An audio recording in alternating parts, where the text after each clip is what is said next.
Hey, what's up, guys? This is Eric coming back at you with another little vid. So, in some prior videos, I told you I was gonna tell you about my testimony, how my family and I came to know God. Okay, so bear with me. It's kind of a long story, but it's worth hearing. You might like it. So, and just so you know, all this is for the glory of God. Okay, so for the Most High, everything's for Him. This is my testimony of how I came to know God. This is a specific day that I saw all this happen. It was January 17th, 1994. This happened, I think it was about 4:30 p.m., something like that. 4:30, 5 o'clock, evening time. It was the day of the Northridge earthquakes out here in San Fernando Valley. We live about 30 miles west of San Fernando Valley where it hit in Ventura County. But this earthquake was pretty devastating when it happened. It was a really traumatic event for everybody. A lot of people lost their lives. I was a little kid. I was only 12 years old at the time. So yeah, it was a very traumatic event. Big earthquake, had a lot of aftershocks and all kinds of stuff, and it was crazy. It was crazy. I remember looking outside the window, and we have a swimming pool. My parents have a swimming pool, and I could see the water just sloshing, like big old waves coming in and out of it. It cracked the pool and everything. Windows were breaking. Things were falling on the ground. It was crazy. It was a crazy day for everybody around this area. So like I said, I was 12 years old at the time when this happened. I'm 42 now. Okay. I have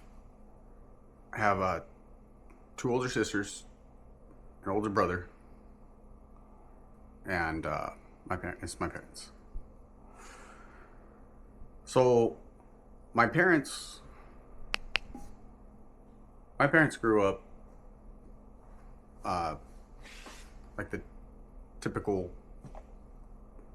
Catholic family.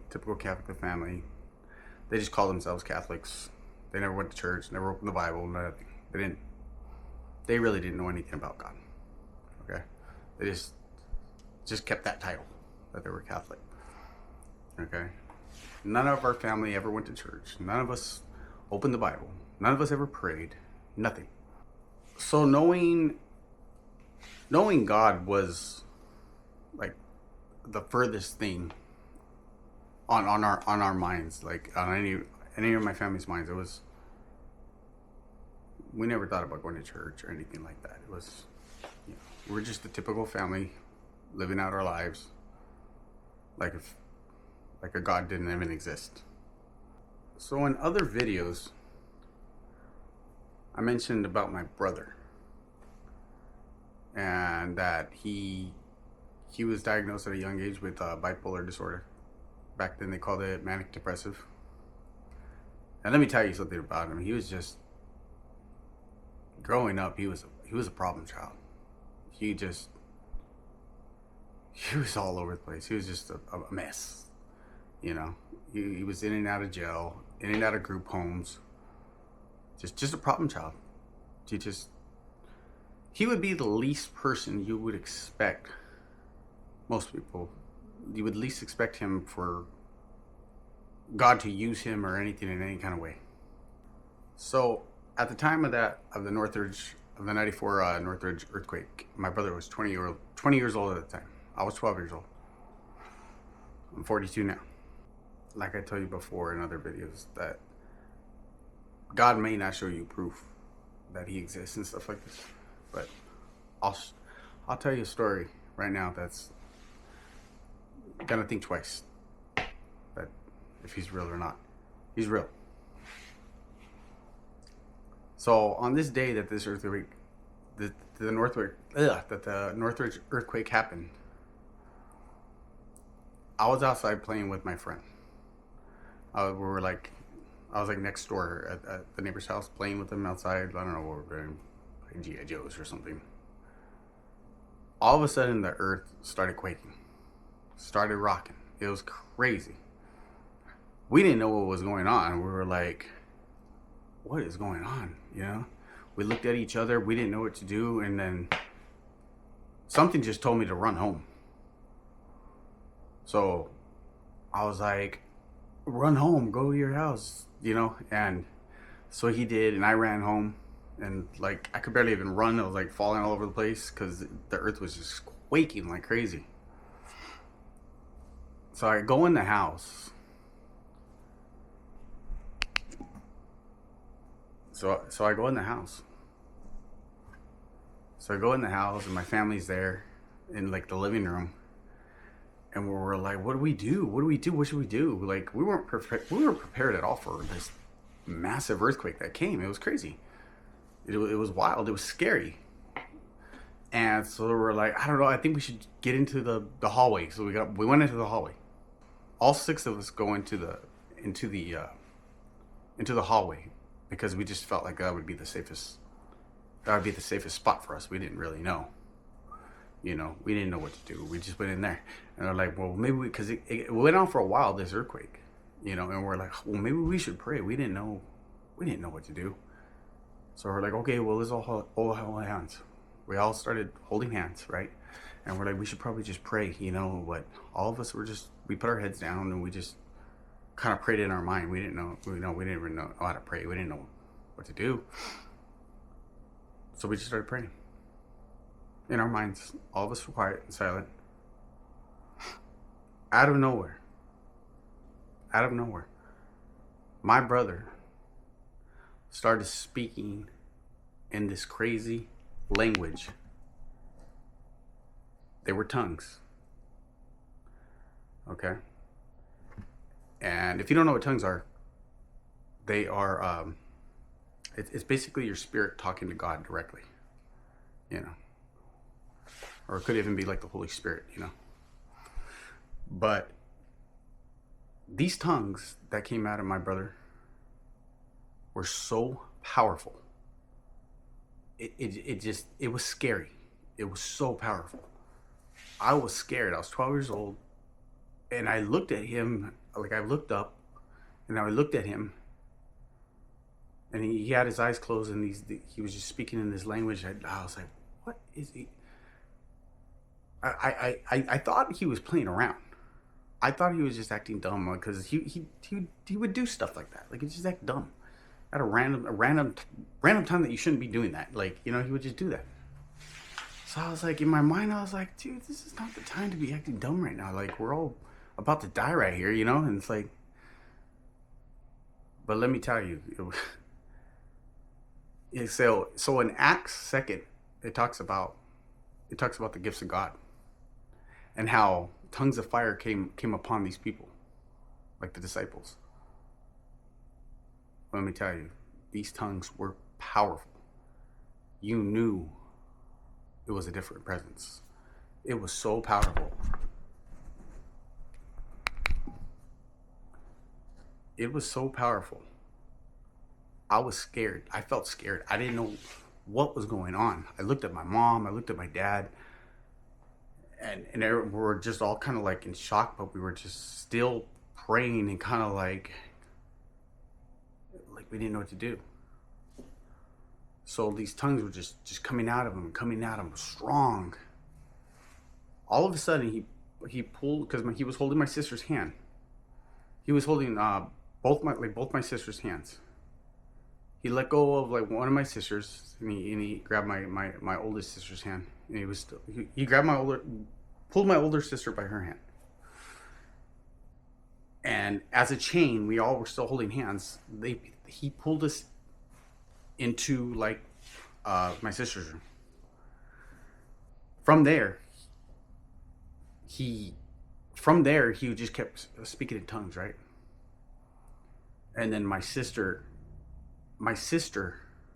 would point to something that was in the room.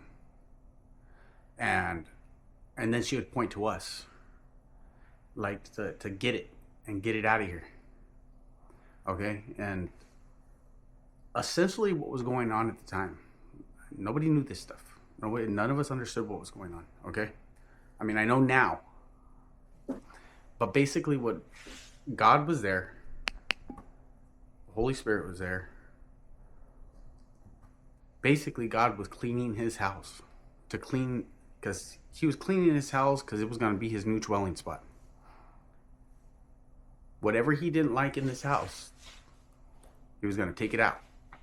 So he would point at something that didn't belong in the house.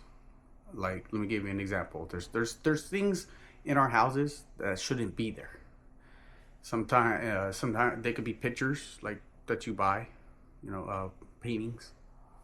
Could be stuffed animals, ugly things. And the reason why is because a lot of the times those things, they come cursed. Okay, they either come cursed, someone put a curse on them, and then they went into your house. Now you have a devil in your house. Now you have a demon in your house, just dwelling there. So whatever it was, so all these things he took us around. He would point at whatever he didn't like was a painting. He would tell me, or he would tell my sister, my mom, or my dad to take it down. And literally, he would take us by the hand. He took us all in a chain to go throw it out. Like throw it out the window, like throw it out the door. So we'd open the door, and they'd throw it outside. We did this through every room in our house and garage.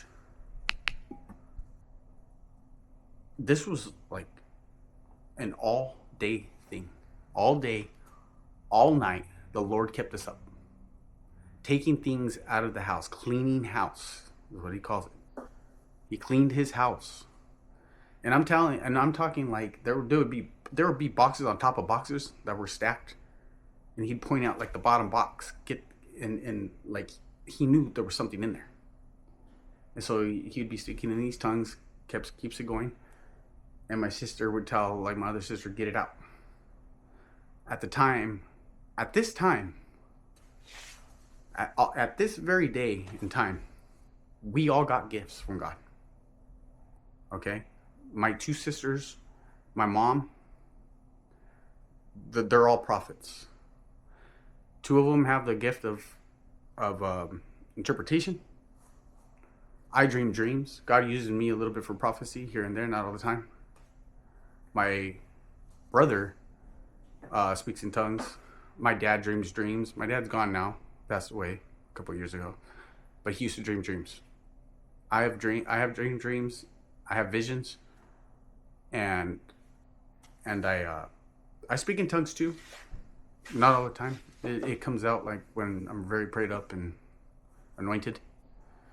But I did get tongues, but I got them later. I got them a little later in my life. I started speaking in my sleep in tongues. And I remember my brother telling me, "Man, you scared me." He's like, "You were speaking in tongues in your sleep." I'm all, "Oh, really? That's crazy." Like, you know what I mean? And that's when they like started coming out. It was later on in life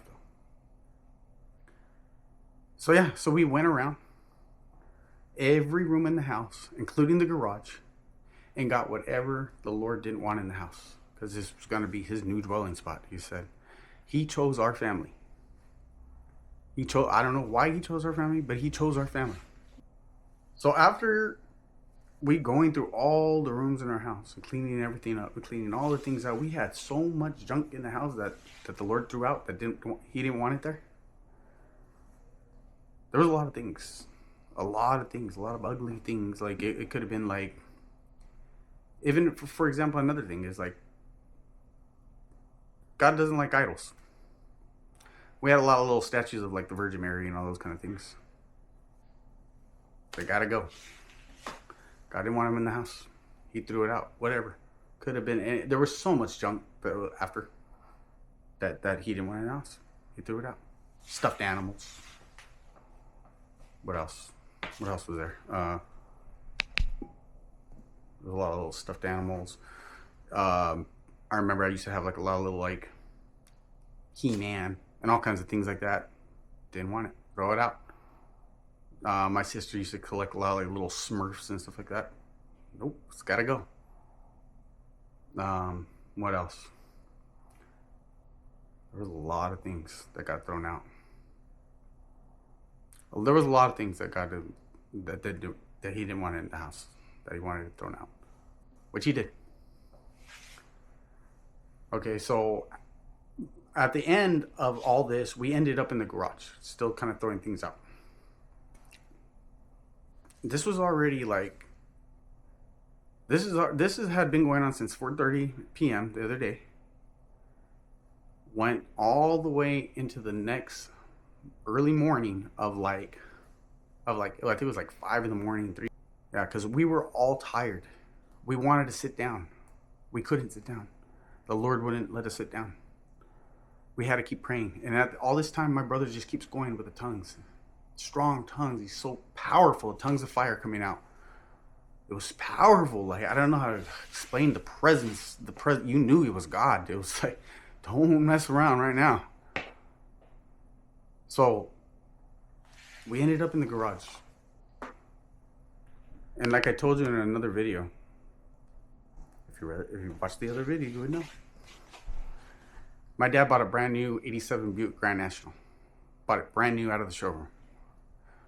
I went with him, I think I was like 5 years old. Like 2, 3, 4, 5, 6, 7. Yeah, like 5 years old. Got it when he got it out of the showroom. Beautiful car. Beautiful, brand new car. A lot of people like that car. And at the time, my dad used to baby that car. He used to baby that car. He would polish it every day. Kept it covered in the garage. If we ever got around it, like or touched it or barely even nudged it, he gets so upset at every one of us. He'd be like, "Get away from my car!" He was so mad when we would touch it or anything. He loved that car. Okay, it was a cool car, but so God was talking to us at all this time. He was talking to us. Okay, and it wasn't just Jesus. It was Jehovah. It was the Father. Because he had referred to something. Because I remember, because my brother was still speaking in tongues. And my brother, or my mom, it was my sister. My sister was prophesying. What was coming out of my brother's mouth, my sister was interpreting. So it was God talking. See, so my brother was basically prophesying in tongues. My sister was interpreting. And it was God. It was the Lord. And he said to my dad, I remember he looked at my dad. Like my brother looked at my dad and speaking in tongues. And he told him. And then my sister would say, like, "You love that car more than you love my son or me." So later on, like after all this was over, we realized it was the Father speaking to us. It was Jehovah. Jesus was there too, but Jehovah himself was talking to us. So he told my dad, "You love that car more than you love me." And at this time, God was breaking us down. God was breaking us down until basically we let everything go, and we had to tell him that we loved him. God literally made us tell him we loved him. It sounds crazy like that, but he wanted to know that we loved him, and that I'm gonna make this house my house, but you're gonna love me and you're gonna serve me because I chose your family. So he made my dad tell him, "Do you love me? You love me more than you love that car?" And my dad broke down crying. He's like, "No, Lord, I don't." He's like, I'll sell it. I'll get rid of it. I don't care. And so he went around to each one of my family members And he made us like look into his eyes, like, into my brother's eyes, basically. And my sister was interpreting, and my sister would. I remember when I was little, and she told me, "Tell God you love Him," and I was saying it in my mind, but God was saying, "No, tell me with your mouth. Tell me, speak it." And I remember telling him, "I love you, God. I love you, Lord." And I started crying, like tears started coming out of my eyes, and that's how God knew, like, it's real. Like, you really, like, the tears showed your true heart. Like, He broke every one of us down until we all cried. He broke us like that until we confessed with our hearts that we loved Him. So, like I said, all this happened for through from the PM to the AM, and early like it was probably around 4 or 5 o'clock in the morning. We were so tired. We wanted to sit down. I remember like me being this little kid. I was just like, like I'm holding hands with everybody still. I'm like, I can't stop moving. I'm already like that, and I wanted to sit down. I was like, and like they'd pick me up. I'm like, no, get up. The Lord made us stand all these hours. All these hours. It had to been like, it was probably over 12 hours that He had us just standing. Not once did we sit down. He made us stand. Every time we started trying to lean on the car or something, nope, pulled us off of it. No, you're gonna obey me. You're gonna, He, yeah, he's a trip. The Lord is like, no way, man. You're gonna obey me, no matter what. And we did. So from there on out, so we finished so basically we could feel the tongues like lightening up. And then finally God was prophesying in all this.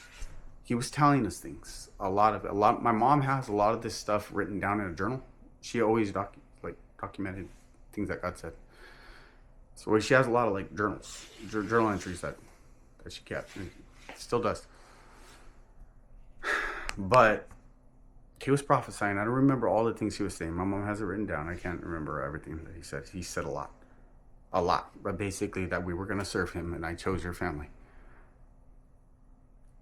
And on that day, we all got gifts. Like I said, I dream dreams. I have visions. He uses me for prophecy here and there. Not all the time. It's mostly my sisters. My brother speaks in tongues. We all pretty much speak in tongues. And my brother dreams. My sisters are prophets. My mom's prophets. And they pretty much all have the gift of like discernment and stuff like that. Interpretation. And so He dropped these gifts on us and came into our life, and our life never been the same. I knew things at a very young age about God that not a lot of people got to know. I was blessed to know God at a very young age. I know there's times when I'll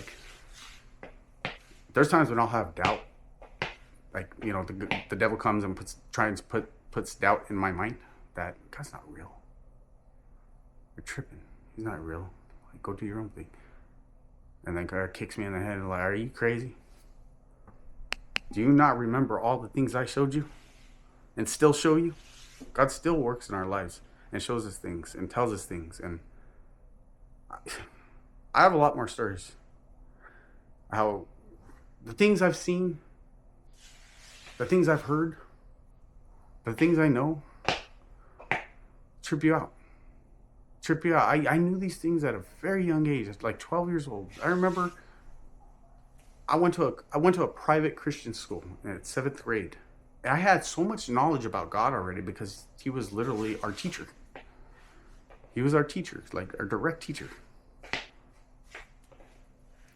I had so much knowledge of Him. I knew a lot about God. And I would tell my teacher things. because it was a Christian school. All right, like, but nobody there, none of the kids like knew about God. Nobody talked about God. I was the one that was talking about God at this young age. And it became a normal thing that, like, well, I thought everybody kind of, like, shouldn't I didn't realize I knew so much about God at a very young age until, like, later on. I was like, I thought everybody knew this stuff. And then after, I just thought, like, once I got older, I started thinking, like, man, my family's weird. Like, we were just weird. We're like, what, like, so the devil, like, putting doubt, like, or were we just, I'm telling you, like, God always snaps me back into reality. He says, like, are you kidding me? Do you not remember the things I showed you, told you? He always, I tell you right now, 100%, God is 100% real. 100%. I'll tell you some other stories later. But I've seen God. I've seen the devil. I've seen a lot of other, I've seen angels. I've seen things that you wouldn't believe. I've heard things. We've casted out demons. We've casted out devils. Like, God still uses us to this day to do things. Not all the time. When we're disobedient and we're not prayed up, and we don't follow, when we're not following him the way he wants us to follow him, we're not reading our word of God, the Bible, he doesn't talk to us. It's like he punishes us. Like, it's a joy when God talks to us. It's you want to hear him talk, but he doesn't always talk to us now, because sometimes we're disobedient. He's there. He just doesn't talk to us. Sometimes he does, though. He'll pop in and he'll tell us something. But he's always there. After that, like, we could feel like the tongues dying down, and we knew, okay, God's gonna stop talking to us. And we all walk into the living room. We're all tired because we had been up all night praying and throwing out junk and prophesying, and we were all tired. We got no sleep. So we go into the living room. We just kind of like sit there and we just kind of like talk about it. We're like, what happened? What just happened? After that, our lives never were the same, because God was in our lives now. He chose our family as to be servants of him. And it's just never been the same. Everything's like, he tells us things. There's certain things like I can't tell you, but there's certain things that like he doesn't. It's only for our family to know. But this is my testimony of how I know God. And I knew him at a very young age.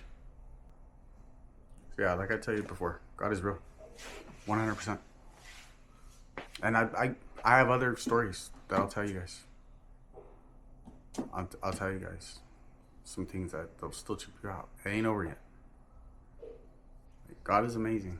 He's real. So if you don't know God, get to know him. He loves you, and he's real, and he's more real than you would ever think. And like I said before in another video, is like, God doesn't have to prove anything to you, right? But when you do know God, he does show you proof. See, the gifts of God are in Acts 2, and he shows it. Like when the tongues of fire came upon them and they started speaking in different languages, and he says the old men will dream dreams, and young men will dream dreams, and have visions and all these things. We got these things on this day, and we still do. We still have the same gifts that God gave us. Never takes them away. I dream dreams, and I dream some trippy dreams, and they're very vivid. The things I see. My sister too. My brother too. But all this is for the glory of God. Okay, I'm just telling you these things. If you choose not to believe it, well, That's up to you. I pray that you do come to God and He shows you something that'll open your eyes. But He's real. 100% He is real. And He still does miracles, still does amazing things to this day. Alrighty, guys. Well, I guess I'm gonna close it up, and I'll come out with some other videos about some other, other things about God and the devil too.